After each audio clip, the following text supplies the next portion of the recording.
everyone for attending today. A couple housekeeping items. This is being recorded for your extended viewing pleasure at a later time. If those are not able to attend, we always encourage you to still register for webinars because we do record all of them and post them to our YouTube channel and appropriate other socials that we have. If you have any questions, because everyone is muted, just go ahead and type them in. If some of you are using the new GoToMeeting or GoToWebinar, I should say, there's a new beta version out there that people are testing. So it's got a couple new features. It's got some reaction features, a question box at the very top you would type in, and it also has some zoom in features as well, and a snapshot feature, I believe, as well, that you can also take photos of. So let's go ahead and get things kicked off then. I want to thank everyone for joining us. So for those that are new to ScanCo or not new to ScanCo, every month we offer what we call a 30-minute lunch and learn. It's on a host of various topics, whether it's something unique in the industry, to food or medical or distribution, something that is unique in the news you're hearing a lot of times that have to do with supply chains. And then we'll kind of refocus that topic on something that we offer here at ScanCo. But we also bring in some guest speakers. Our last webinar that we had about last month, I believe, featured our friends at Zebra and our partnership with them and how to automate and bring new technology in the warehouse. Prior to that, we had a guest speaker on, one of our longstanding customers, Brad Christensen over at Mansfield Oil, and he talked about how to implement a system and all the steps that are necessary for that. So we're always open for new ideas and topics. If you have anything pressing that you think that would be a really good thing to share with the rest of the audience, please email me directly. My information's right there, ross@scanco.com, or you can just go ahead and shoot it to sales@scanco.com. So with that said, we're going to go ahead and get things kicked off. Again, thank you for attending today. So today's topic is about the power of barcoding. So as you know, at ScanCo, we have a whole host of flexible solutions for automating warehouse and making warehousing, distribution, manufacturing much easier, right? Whether it's our warehouse automation software for data collection, our manufacturing suite that we have with different options, as well as our multi-bin features. But really the whole building block behind barcoding is strictly that. I mean, who would ever think that a bunch of parallel black and white lines would be so powerful and widely used in the industries? Before we kind of get into that, I do have to give a quick shout out to Norman Woodland and Bernard Silver. If it wasn't for them back in 1952, we wouldn't even be able to be, having the ability to have barcodes. Back in 1952, they had the forefront of maybe we should start adding these things, but it really didn't take place until a couple of decades later that it appeared on packages such as Wrigley gum, and then it kind of steamrolled from there. So today's topics we're going to be talking about kind of proper preparation, right? Proper preparation prevents an incorrect performance. There's the word, it's a tongue twister. So how to prepare and get ready for barcoding, where to place them. Literally, I mean, we're trying to keep this in 30 minutes. You can go down a complete rabbit hole of all this. And if you ever want to talk offline with me, because I enjoy this, please hit me up and we can talk offline more about it. So we're going to talk about how to prepare, how to get a warehouse ready, or if you've been warehousing for a while, how to kind of readjust everything to realign and what to do with barcodes. We're also going to talk about the different type of labels, the stock, the hardware used to read them and make them and print them. And then we're going to actually get into our software. We have two offerings that we're going to be covering today, Dashprint and Skyprint. They're part of a suite called Enterprise Printing. We're going to cover that. And then we're going to give a little bit of a preview and demo of it. If we have some time, we'll hit a bit of Q&A. And as you always know, even if we don't get to your questions, please type them in. We'll always respond back to you and get back to you after the fact. So moving on, just a quick background on ScanCo. So we have been around since 1989. And so we've been automating and having a lot of fun with barcoding and warehousing manufacturing for almost 40 years now.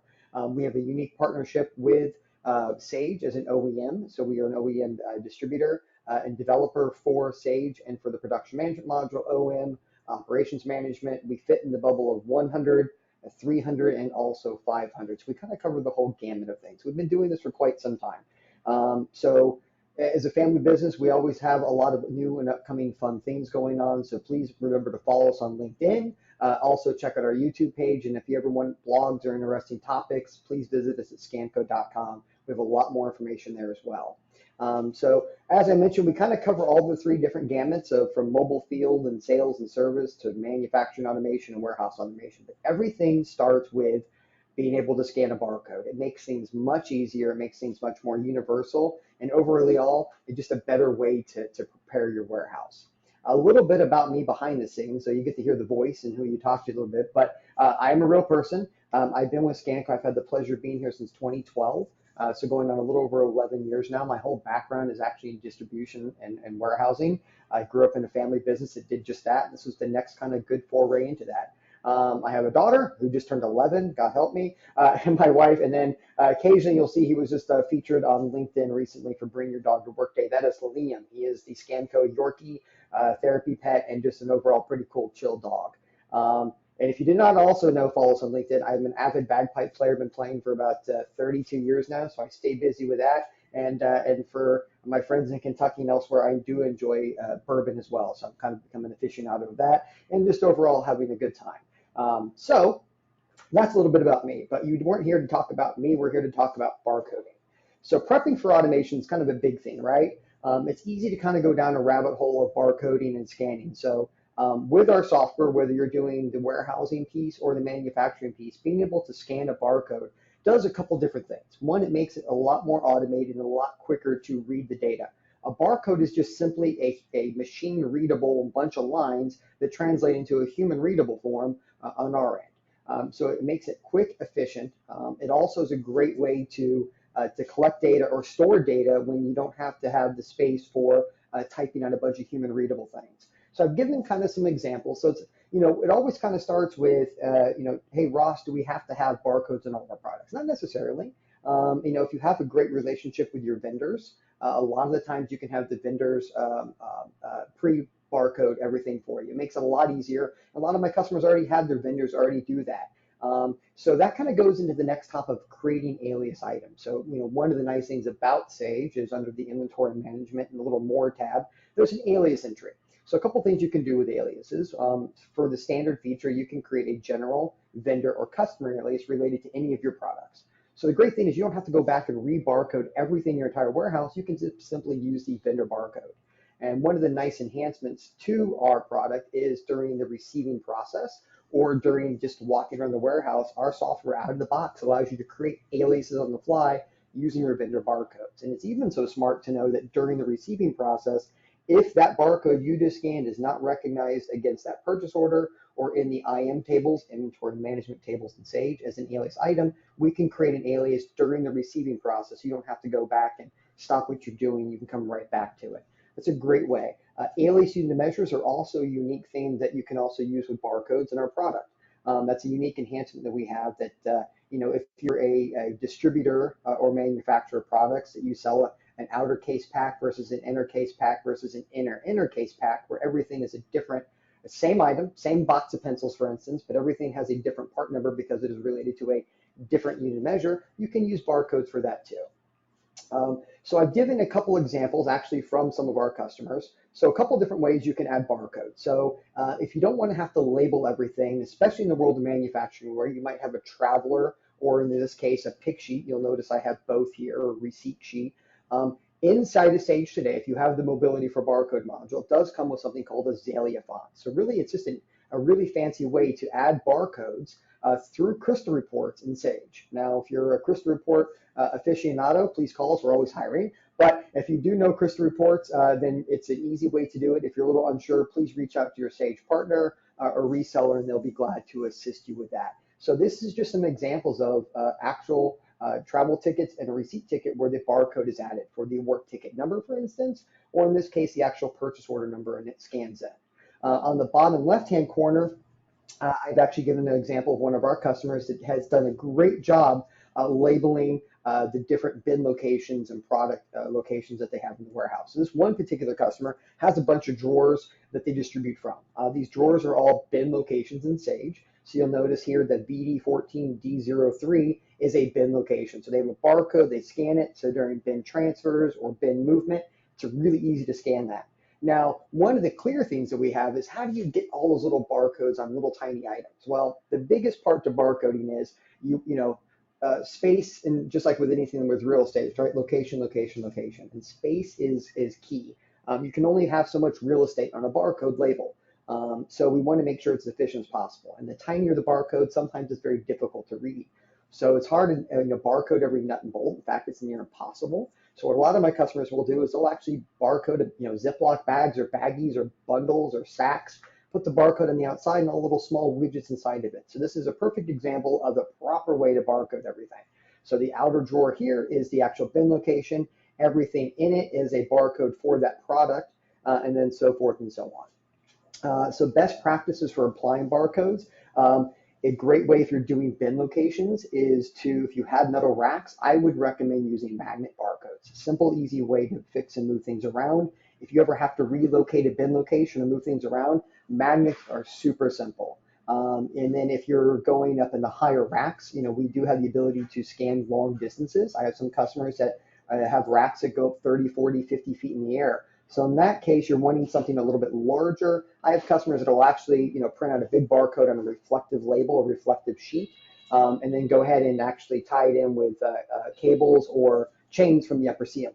So a lot of different options. And if you ever want to know some more tips and tricks, please call me. Let me know. I'll be glad to hook you up with one of our customers that's done this for 500,000 bin locations and a bunch of square footage, and it's really simple. So there's a lot of different things. So basically, I want to get back to there's no right or wrong way. There's just a better way depending on how your setup is.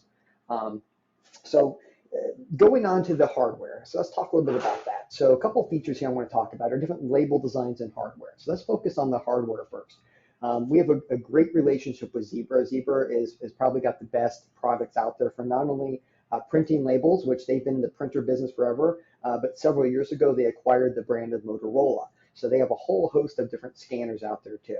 So a couple key things you want to take away is the majority of the scanners are imagers. They're not really a scanner, they're an imager that have on the devices is what type of imager you want. One-dimensional, two-dimensional. 2D is the overarching better play, the imager you want on the device, because you have that flexibility to read between a one-dimensional barcode, which is up here to the left, the straight up and down lines, or a two-dimensional code like this QR code here, and we'll dive into those in here in just a little bit. So that's a big play to that too, is how do you read it and how quickly you read it. All of their imagers are phenomenal. They read very quickly, very efficiently. And then uniquely to Zebra, they have a special software called the Data Wedge. And we have our own application for Data Wedge. And Data Wedge is just simply Zebra's software application that lets you really customize how you want to read barcode labels. So I have a lot of customers that have extended barcodes that have extended characters on that. So you can actually tell, the distance you want to read between. I have a lot of customers too that distribute small electronics. And if you've ever looked at an iPhone case or an electronics case, the labels on there are really tiny and they have a barcode really close together. So Zebra even has an option for an aim feature. So you can actually aim the laser imager on the barcode you want to hit, the little dot hits it, and then it reads exactly what you aimed it on. So having hardware is an important key factor. And then obviously a lot of the distance scanning, if you have to be scanning more than 12 inches, which is typically something like you'd see like the scanner here, the TC21, you might want to go more long distance like the MC3300 UCO to the right-hand side with the keypad on it. Those can go as short as just a few inches, some all the way up to 30, 40, 50, and actually even 70 feet away. So now, again, the farther distance away you are, do keep in mind that you have to have a reflective barcode that bounces that image back, as well as a big enough barcode for it to read. So think about something on the likelihood of like an 8.5 by 11 or 11 by 14 piece of paper. And then the type of printer is very important too. So as I mentioned before, we really give two types of software to print with. We have a desktop version and a mobile version that can print to any printer in your network. I even have some customers that print just to a regular printer or even PDF for other usage. But when it comes to labels and barcodes, it's a really important feature too. So let's talk about the printer. So if you're doing onesie, twosie printing occasionally, then a simple desktop printer like the ZD series you see down here or the ZQ series you see at the top make it very easy. Mobile printing is great. Now they do call them belt printers, but I to this day actually ever seen any of my customers ever wear it on a belt. They're a little bit heavy, so it's a little bit cumbersome. So typically they will either belong in a cart or zip tied. I've even seen them zip tied or attached to a rack. Makes it super simple because they run on battery power. You can literally place them anywhere, and they're on Wi-Fi, so they can connect anywhere. So when it comes to the actual label itself, it's not just as simple as just finding a label and printing on it. There's different types of labels and different types of label designs. So I want to talk a little bit about that too. So when it comes to the label stock itself, Zebra's really good, and I have a great relationship with them as well for getting label stock of different kinds. So really there's two types of different labels. actually more than that, but we'll keep on the simple two. There's a simple standard paper label that would print either direct thermal or thermal transfer onto it. And then there's more durable labels like a poly label. So you have to think about the environment that you're in and where you're going to be placing the labels. Now, if everything's staying in a wonderful air-conditioned warehouse, you really don't have to worry about, the fancy poly labels that can withstand up to the environments. But I do have a whole host of customers that have freezers. So you want something that can be able to be brought in hot and cold, be able to have dampness or humidity brought to it, and still stay on the package itself. So adhesion is a key to that. They make some labels that are more adhesive, tacky than other labels. And again, those are all depending on what you need in sizes.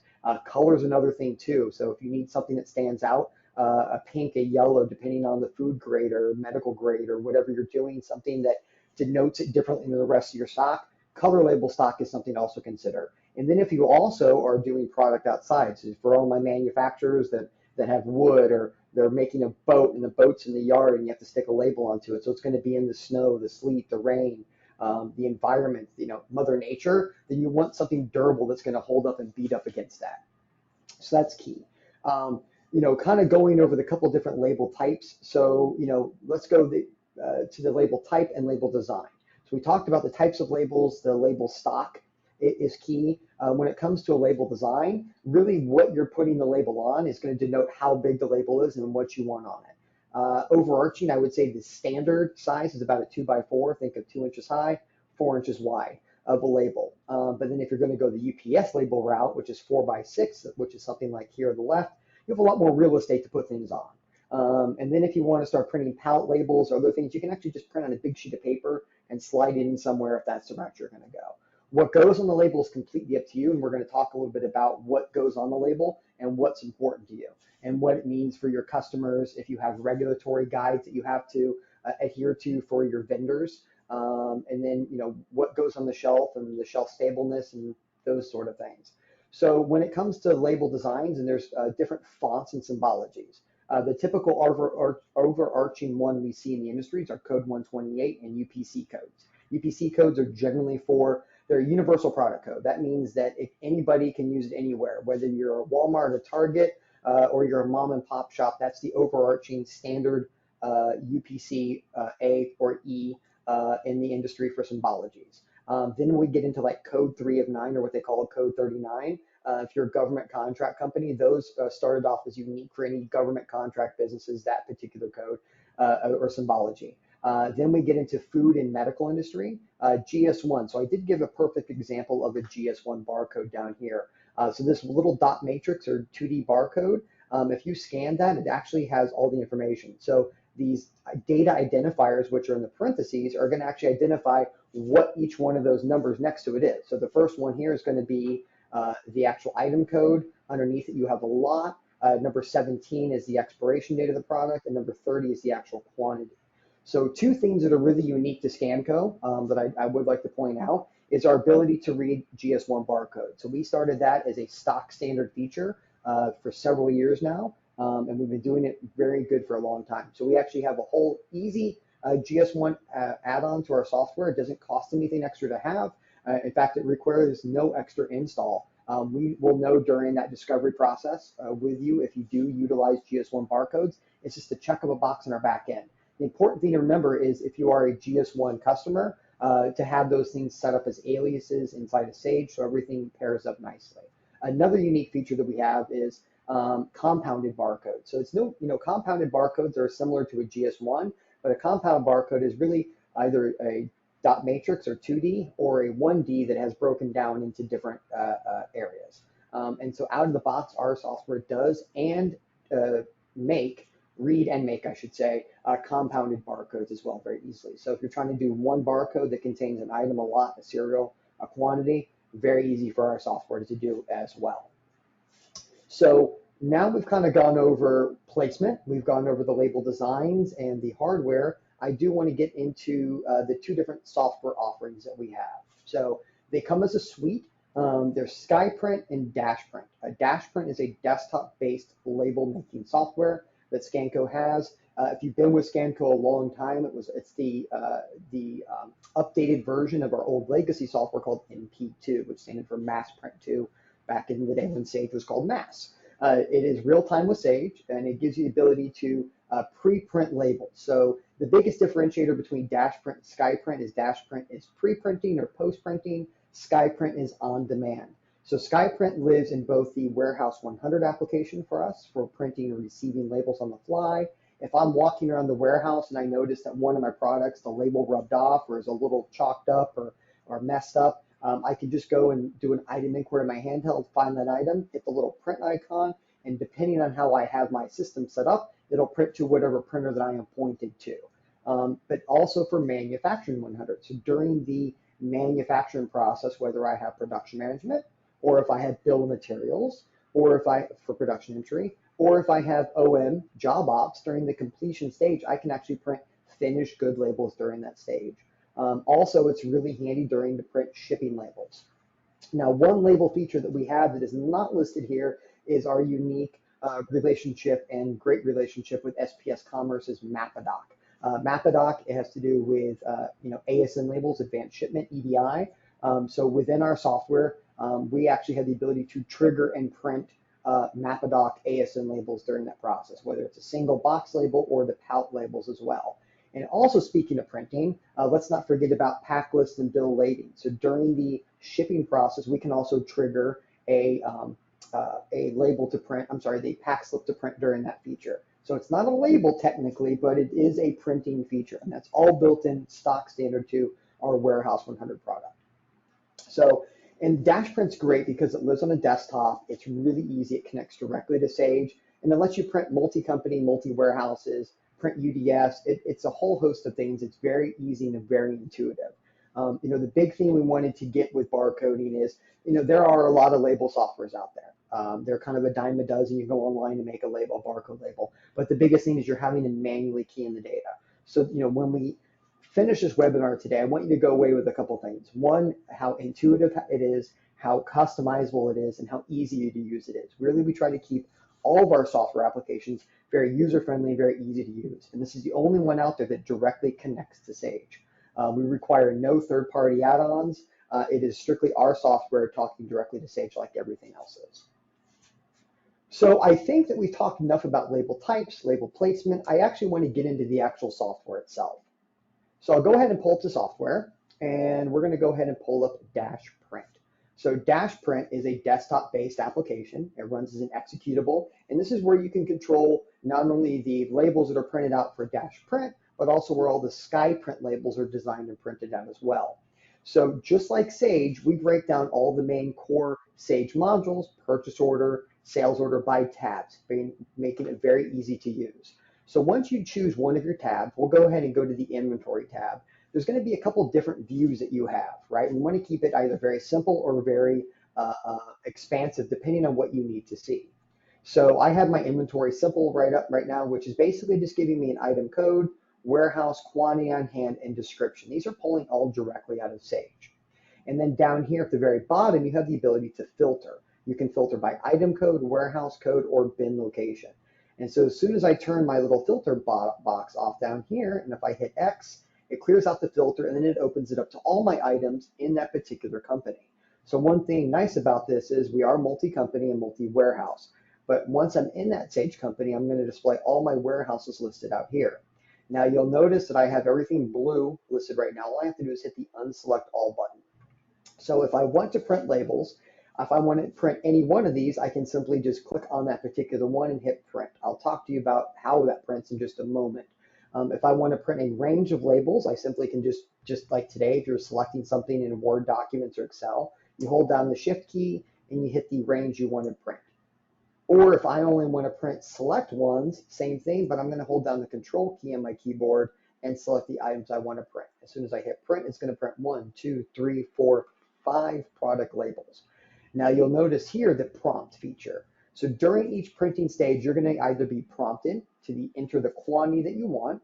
You can have it defaulted to just one. So if those 6 labels that I selected, or 5 labels, excuse me, it's going to print 5 product labels, 1 of each. And the quantity on hand one is going to actually look at your quantity on hand and hit print. Be very leery of this one. You want to not waste label stock. Otherwise, you're going to have 589 labels printed here, 1, and so forth. So that kind of goes to the view aspect. And I can actually drop down and go a little bit more complex. So if I want to go multi-bin items, warehouse complex, you'll now see that I have a whole host of new data. So the rule of thumb here is if there is a column with data in it, it's going to be able to print on the label.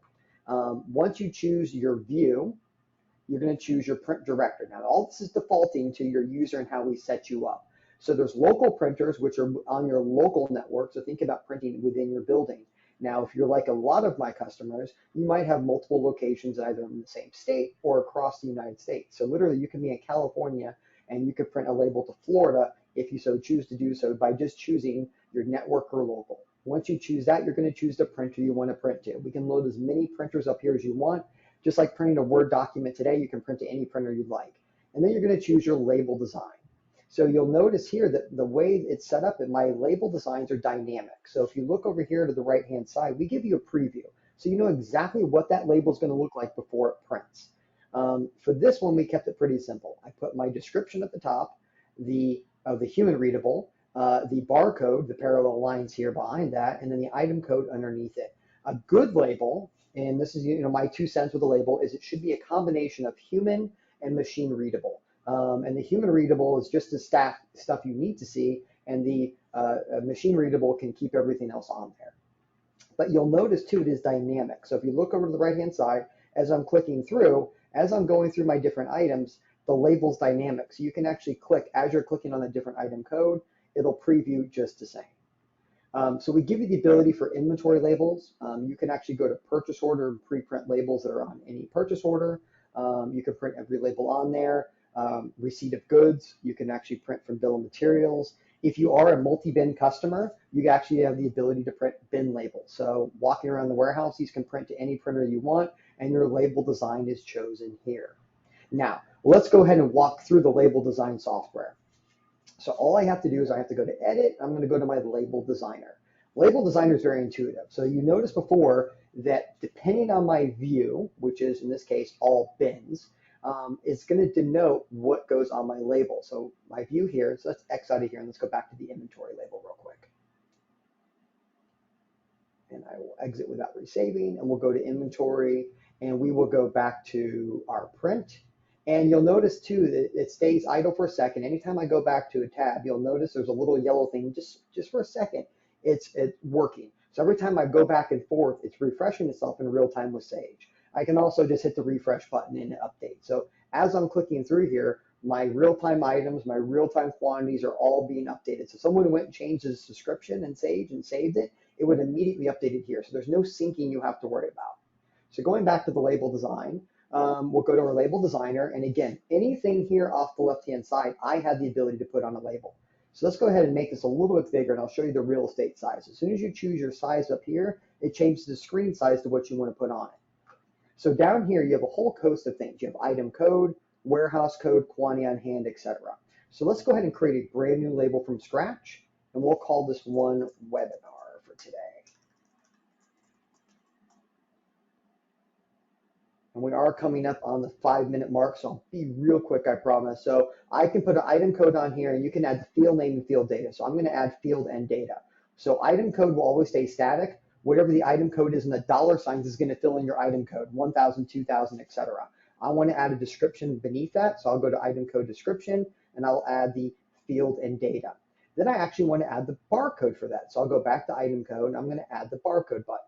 Barcode pops up here. Off to the right-hand side, you actually get to choose what symbology or what barcode font you'd like. By simply going through here, if you wanted to make it a QR code or data matrix or GS1, you simply can do that. But if I change it, it's going to change it immediately, and it'll put the QR code. You can resize everything simply by just resizing, dragging, and dropping. And then also on the label is we can put a whole host of other options on there. So you'll know that there's adding lines. You can actually add vertical and horizontal lines to break up the label itself, as well as adding objects. So objects are fixed items. So if you want your website always on that label at any one point, you always add it on there. It will stay fixed. It will never move. It will not be dynamic and change. It stays on there. You can add product codes. You can add your logos. You can add anything onto a label simply by here. And then another thing too that we have that's unique is we have the ability to add unique identifiers or prompts. So during the process of printing a label, if you have to put something on the label that does not reside in Sage, everything you're seeing here today is pulling directly from Sage. But if you want to add something unique to it, if you're making up your own lot codes, or if you're making up, or if you want to put your initials of who packed the order, something unique, during the printing process, you have the ability to have a keyboard prompt. So during the printing process, as soon as it pops up, you actually type in what you want and it goes into that spot on the label. So I really wanted just to kind of show you just how dynamic and how easy and how simple it is to use. And once you make your label designs, going back to the label settings, this is where you actually set up all your printers, your services, and this is actually during the label printing process. You're actually going to assign out those labels to specific users on their devices. You choose who the user is, it's logged in on the product. You're going to choose a transaction type, purchase order, inventory, pallets, manufacturing, and then you choose the printer they're going to print to. This is the mobile side, and the label design that's unique to them. So that always stays with the customer. So we are coming up on the 30 minutes, and I like to keep these 30 minutes or under. So I'm getting hit up with a couple questions. So we'll get to those, and then at the end of this, please reach out to us, and we'll go over these further. So licensing, how does it work? Great question. So once you own the software, you own it. It's a flat rate for the combination of Dashprint and Skyprint, and you just pay annual maintenance on that particular product. We do not license it per device. That's very key. Something really to take away is everything you saw today is Scanco software. We require no third-party software, no third-party licensing to do that. It's multi-desktop, so you can have this on many desktops you'd like. And the only thing that will denote of how many Skyprint users you have is how many handheld devices you have. That's it. So key takeaway, it's Scanco software. We built it. We pulled directly from Sage. It requires no manual input of anything from Sage. It pulls directly from all the Sage data. And then another question I'm getting is, speaking of Sage data, can we add additional UDFs or identifiers? It's a SQL backend. So we can easily add additional columns or data. If you do not have a column there, but it's in Sage, we can certainly add that. We do give you over 30 templates to use during the installation. You can redesign those or create your own. Last question before we get going is demo units. Do you supply them? Yes. So the hardware is one of the biggest investments. So if you're unsure about a new long range scanner or a printer and you want to test it out, because of our unique relationship with Zebra, we do have a demo pool that we can pull from. It's not always available. It depends on what you need. We can certainly put you on there, and if it's available, we can send it. If not, we can always get you on a wait list. But yes, we can offer demo units. So we hit the 30-minute mark. I promised you at that time. Thank you for attending. If you have any questions, please call me directly, email me directly, text me, whatever. Be glad to talk with you offline. Thank you for spending your 30 minutes with me. You have a wonderful rest of your afternoon, and we'll talk to you next time.